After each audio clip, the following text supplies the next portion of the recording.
Morning,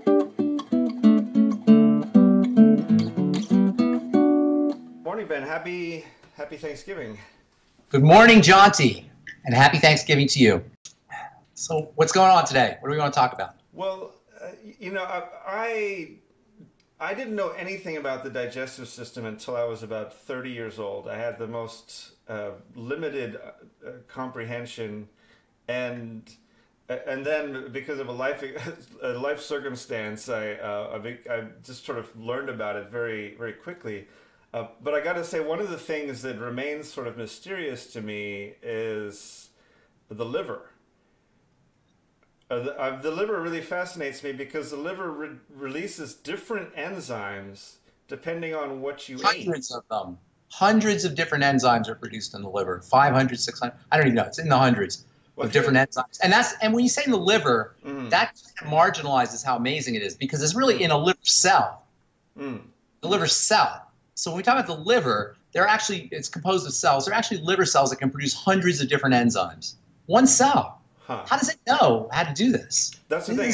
How does it know which enzyme to release? How does it know you ate ice cream and not pizza? At what moment? And all the things that have to take place for the enzyme to be created. Enzymes are created at the genetic level. So when we talk about genes and genetics, in large part, genes do a lot. They make proteins in general.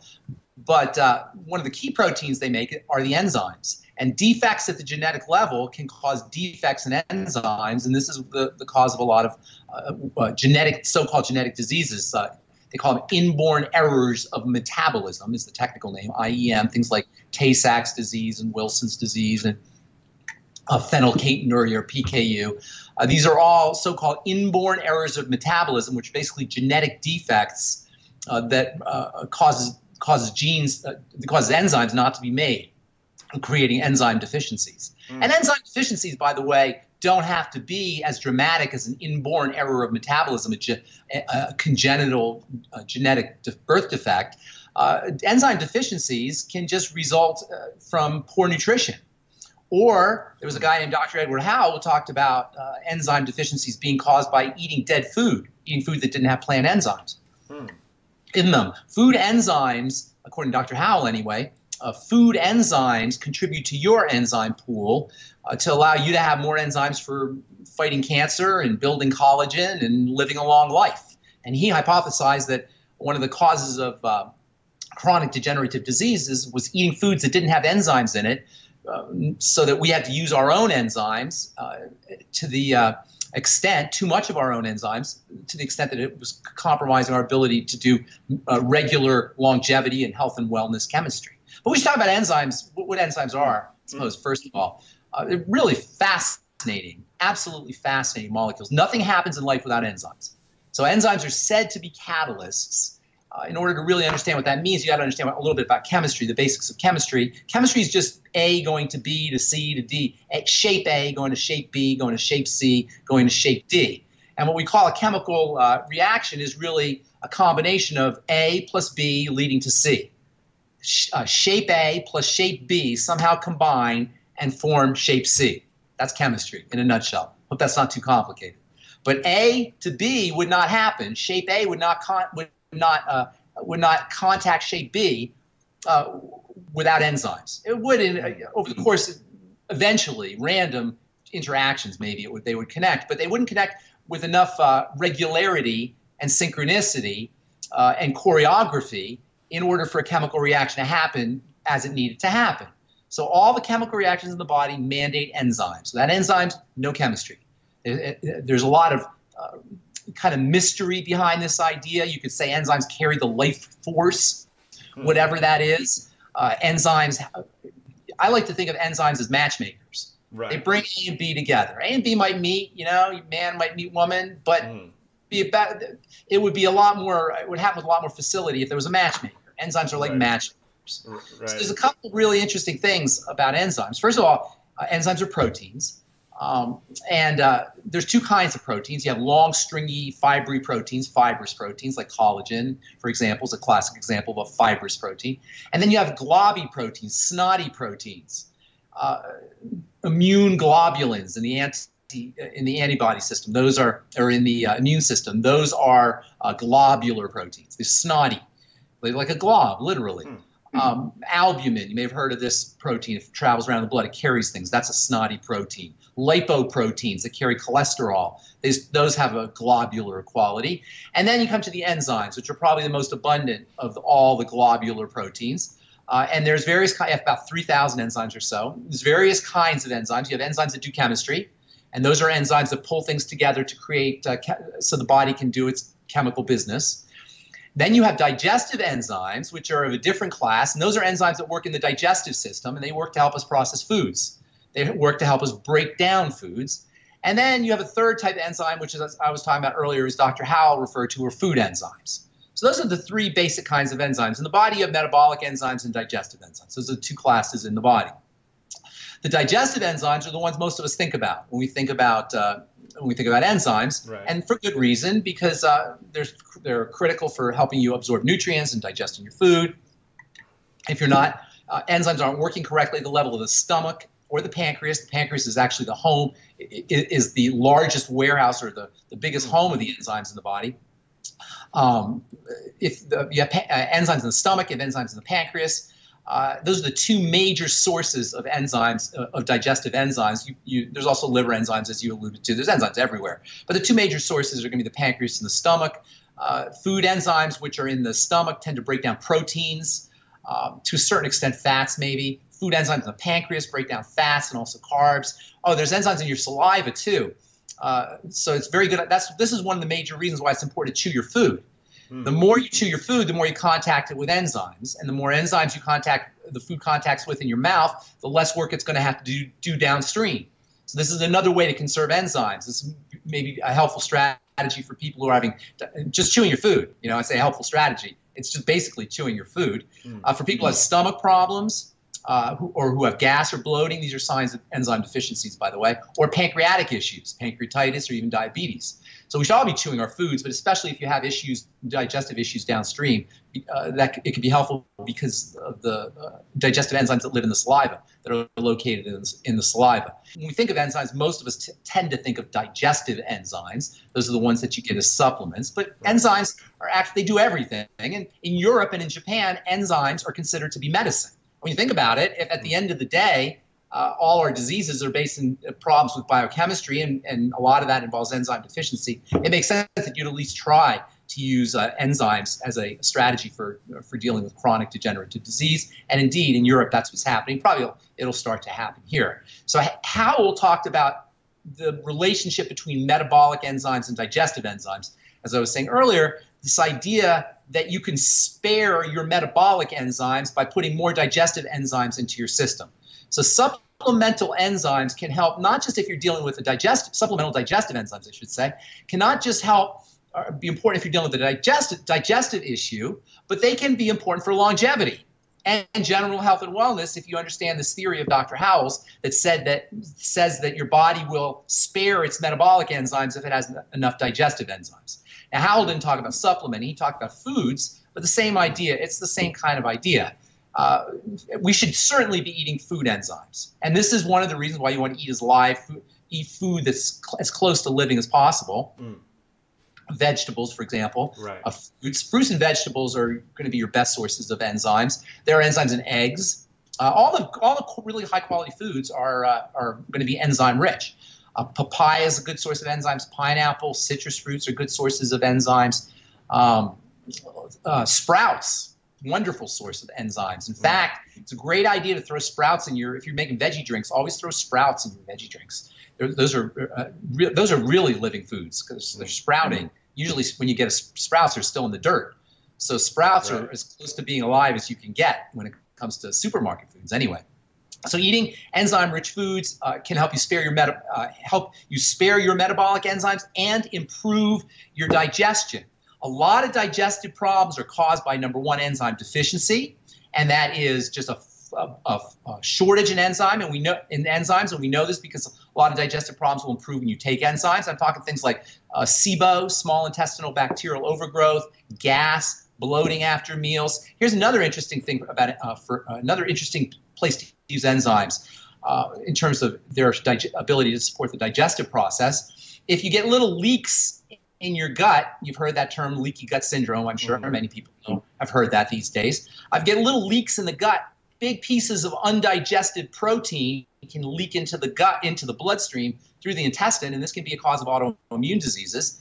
One of the reasons these big pieces leak into the blood is because they're not properly digested in the stomach, because you don't have enough enzyme activity in the stomach. So using digestive enzymes can help break up proteins more efficiently, break up food proteins more efficiently, so they're in smaller pieces, more like amino acids than peptides or polypeptides, which are long strings of amino acids. And that can help alleviate some of the discomfort, the symptoms, or even the causes of autoimmune diseases. So for all immune problems, I would be using digestive enzymes. In other words, you think of digestive enzymes as just for digestion. Right, Use them right. And it's true for heartburn, for celiac, for SIBO. Digestive enzymes can be very helpful, but also for things like inflammation and pain and pre-surgery and post-surgery, because enzymes, particularly the enzymes that break up proteins, they're called proteolytic enzymes. Lytic means to break up or to kill. Proteolytic means breaks up protein. Proteolytic enzymes, especially the kind you find in pineapple and in papaya, those can help break up clogs, inflammatory clogs that are surrounding a chronically wounded area. Now, not in a negative way, because you're still going to have some protection, but over the course of time, these clogs can get pretty significant. They can be a source of pain. They can be a source of further damage. So using enzymes can have wonderful anti-inflammatory, anti-pain, pro-healing benefits, especially after a surgical cut or before a surgical cut, because you want to pre-treat and post-treat. So using digestive enzymes supplementally before you go into surgery and after surgery can speed healing. Now, I should tell you, if you're going to take your digestive enzymes in a non-digestive way to leverage their power over the inflammatory system, or to break up clots, or for pain or pre-surgery or post-surgery, etc., you want to take them on an empty stomach. You don't want to take them with meals, because if you take them with meals, your body will use them to digest your food. Another thing is, the second thing about digestive enzyme activity is it's not just the amount of enzymes you have, it's also they have to be activated by pH. Enzymes are very sensitive to acid levels, and some enzymes work at high pH, some work at low pH. The ones in the stomach work at low pH.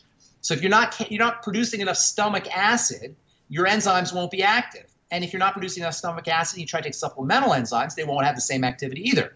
So using acid with your meals is a way to activate your digestive enzymes, whether they're the ones that are present or the ones that you're taking supplementally, using apple cider vinegar, hydrochloric acid supplements, stomach bitters, something that helps stimulate acid production. Go ahead. Where does sauerkraut fit into that picture? Sauerkraut's and fermented vegetables in general are really awesome, because fermented vegetables will get you fermentation byproducts, probiotics, obviously, right? But they also get you a couple other things. They get you nitrogen from the veggies. Veggies are always a good source of nitrogen, and nitrogen is very important for digestive health, actually for all health, but especially for the health of the digestive system. And then they get you enzymes. So using sauerkraut and fermented veggies in general gives you a 1-2-3 punch. It gives you 3 benefits. It gives you probiotics. It gives you 4 benefits. It gives you probiotics. It gives you fiber. It gives you nitrogen, and it gives you enzymes. So you get 4 benefits by doing fermented. With regards to that acid? The acid in there is activating the enzymes.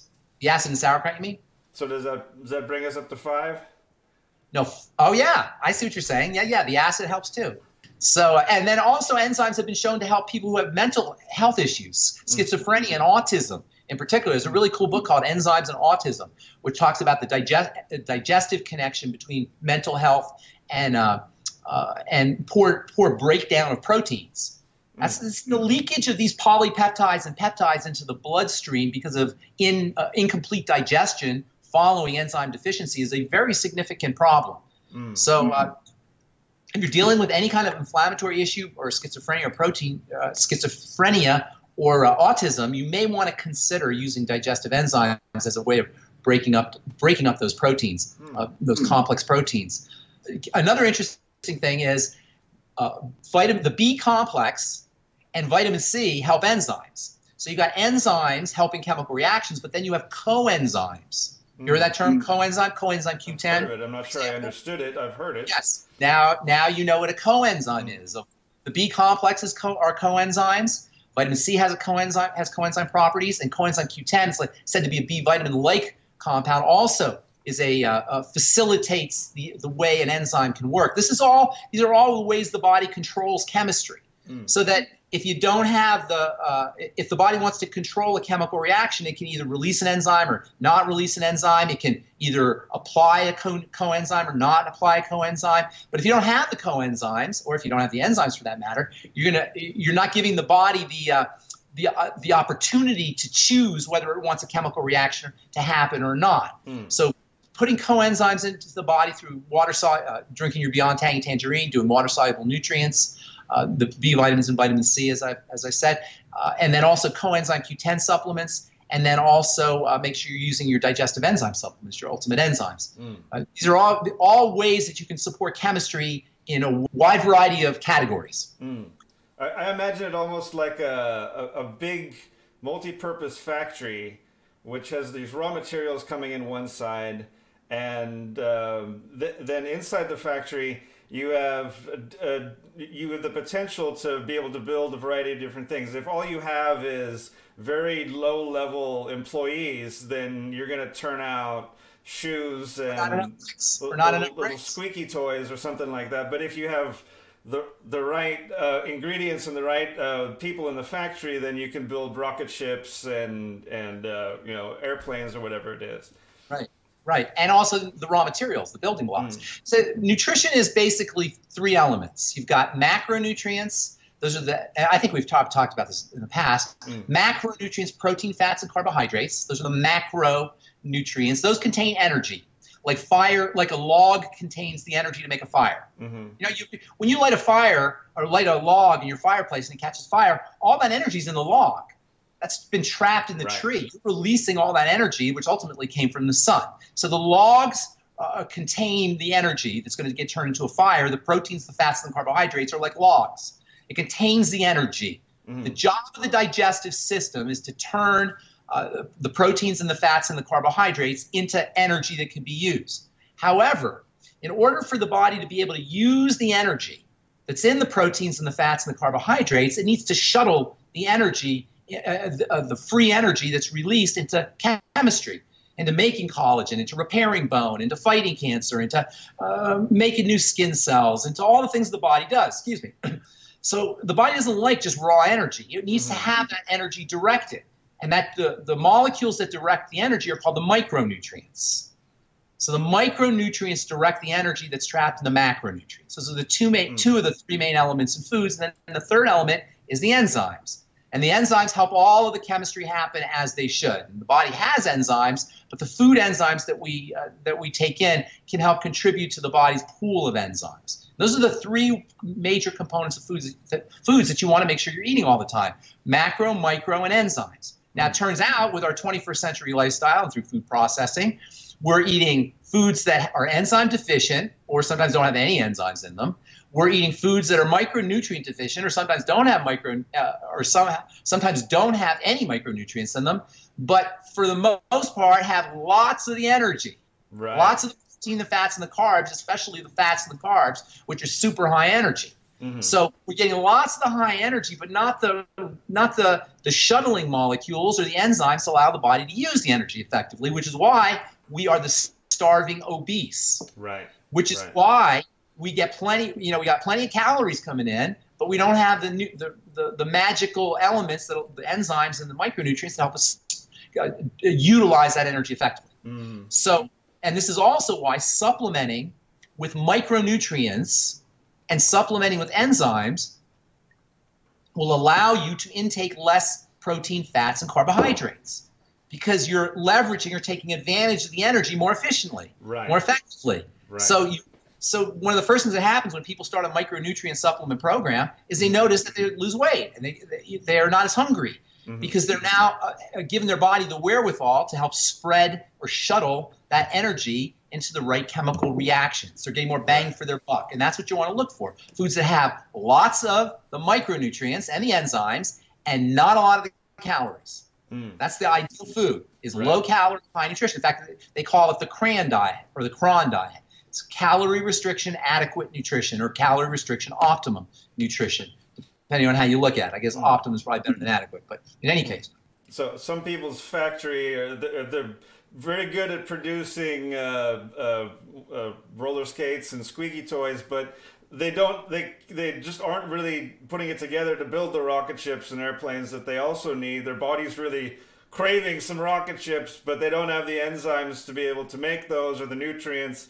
They've got plenty of food. They're making tons of squeaky toys and roller skates, but never doing what their body really wants to do. And once you put everything in there that you want, well, you don't need to make that many. You never really needed to make that many roller skates and squeaky toys in the first place. Well, the thing is, the high energy, all that high energy that's coming into the body that's not used, the body doesn't like chaotic energy like that. The body is in form. It's a shape. The body's in formation. In physics, information is a structure. It's expectation. It's order. Anti-order or entropy is anti-information. The body doesn't like this. So the body will immediately try to order that energy in the most simplest fashion it can. It won't be able to order it as bone, and it won't be able to order it as collagen. It won't be able to order it as eyes. It'll be able to order it in a very simple way called fat. Right, exactly. Fat represents the body's attempt to order or to put that chaotic energy in a form, but it's much better to give the body the nutrients and the enzymes that the body needs to process that energy, so the body doesn't have to stash it away as fat. And this is the reason why we get fat. The more empty calories we eat. By empty, I mean having the micronutrients to match up with the calories. A whole food is a food that's perfectly designed by nature to have just as much micronutrients as you need to process the macronutrients. It's a whole food. And this is why you can never duplicate a whole food. You can approximate it, and they try to approximate it, but you can never duplicate it because the proportions are so subtle and so nuanced how they relate to each other. The micronutrients relate to the macronutrients. It's impossible to duplicate. Ben, I think we offer an enzyme supplement. Is it Ultimate Enzymes? Ultimate Enzymes from Longevity contains the three main enzymes: protease, lipase, and amylase. And I should tell you, ACE at the end of a word tells you have an enzyme. It's the way biochemists talk. Whenever there's an ACE at the end of the word, that's an enzyme. And not only that, but the beginning part of the word will tell you what that kind of enzyme it is. Like a hydrolase is an enzyme that breaks up water. Hydrolase. It hydrolyzes water, right? A lipase breaks down fat. Protease, protein. Amylase is the technical term for a sugar dissolving enzyme. But there's many, many different enzymes. But whenever you see ACE at the end of the word, you know you're dealing with an enzyme. Oh yeah, the Ultimate Enzymes have all three enzymes, plus they have other support molecules for helping process fats. They got bile salts in there. And then also the Ultimate Enzymes are a great supplement to use for all the things we talked about earlier, for arthritis pain, for back pain, for migraine pain, for dental pain, for autoimmune issues. So you don't think of the Ultimate Digestive Enzymes as just a digestive enzyme. It's just a digestive support supplement. It's an all-around support supplement, as all digestive enzymes would be. And also because of the coenzyme element, you got to make sure you're taking your B vitamins, your Beyond Tangy Tangerine, basically, which is coenzyme rich. In fact, the Beyond Tangy Tangerine is like a coenzyme supplement because it features the B complex and vitamin C, although there's 100+ nutrients in there. But you use your Beyond Tangy Tangerine with your Ultimate Enzymes, you'll have the coenzymes that you need to work with the enzymes to process whatever the enzymes are processing. I think our audience is going to just find a wealth of information in this. Like I say, I knew nothing about the digestive system until I was 30 years old. And you're like 40? How old are you now? I'm 42. So only in the last 12 years you really understood the digestive system? And I like to think of myself as being somewhat curious and explorative and scientific. And I have friends who are biochemists. And even you didn't really grasp it. And you always grasp it more and more, though. So I totally understand what you're saying. But it's kind of interesting how we hear about health in the bit. We talk about health all the time, supplements all the time, but we don't really talk about how to get the supplements into the body and that's or into the bloodstream, and that's all the work of the digestive system. Well, if it was just this kind of mystery to me, I imagine it must be a mystery to other people. It's beyond a mystery. What's before a mystery? You don't know what you don't know. It's not even a mystery yet. Right. It's pre-mystery. Well, I mean, we live because we eat, and yet somehow our society and our educational system and all of it doesn't even really comprehend what that process is. Because check this out. This is the most incredible thing. And it's so graphic, but nobody ever thinks about it. How does yesterday's lunch become your arm? Right. How does a hamburger become your nose? Right. How does what is it? That is magic. Yeah. Of the highest degree. How, and literally what you eat goes into your blood, and from your blood it becomes your nose and your eyes and your shoulders and your, everything, every part of your body. Every cell of your body is derived from stuff that's coming into your blood, into your digestive system, and literally turned into the blood. Your food becomes the blood. It's one and the same. Right. Your food becomes your blood at the level of the digestive system, and your blood becomes your nose in a completely miraculous and to this day unknown fashion. You probably will never know. But that is a miracle of the highest degree. That's what the digestive system really is doing. It's turning hamburgers into blood and blood into nose. Well, no, turning hamburgers into blood. The blood into the nose, that's not the digestive system, but it's still an incredible biochemical marvel. So the blood, your food goes into your blood, becomes your blood at the level of the digestive system. Also, there's the whole lymph thing too. Do you know about the whole lymph? It's not just the blood. It's the lymph too. The blood, your food becomes the lymph. Your fatty foods go right into the lymph. They don't go into the blood. And they're transported by a different system. Different system. Right. And then the lymph gets dumped into the blood. Up here. There's a big dump that takes place. The lymph just pounds the stuff into the bloodstream. All the stuff you ate and then it becomes one circulatory system. And all is circulating. So in essence, it's one circulatory system, but it's compartmentalized in this kind of really interesting way between the blood and the lymph. The human body is people talk about exploring space or exploring the deep ocean. I know. Hey, check out what you are.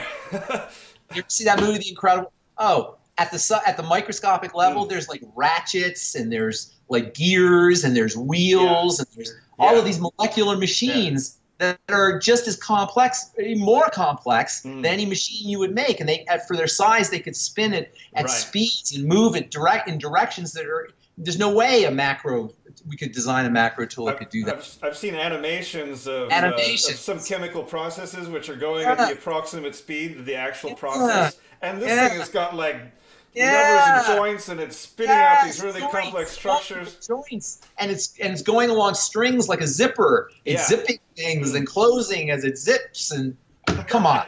Come on. Right. Come on, a molecular zipper. Come on. Are you kidding me?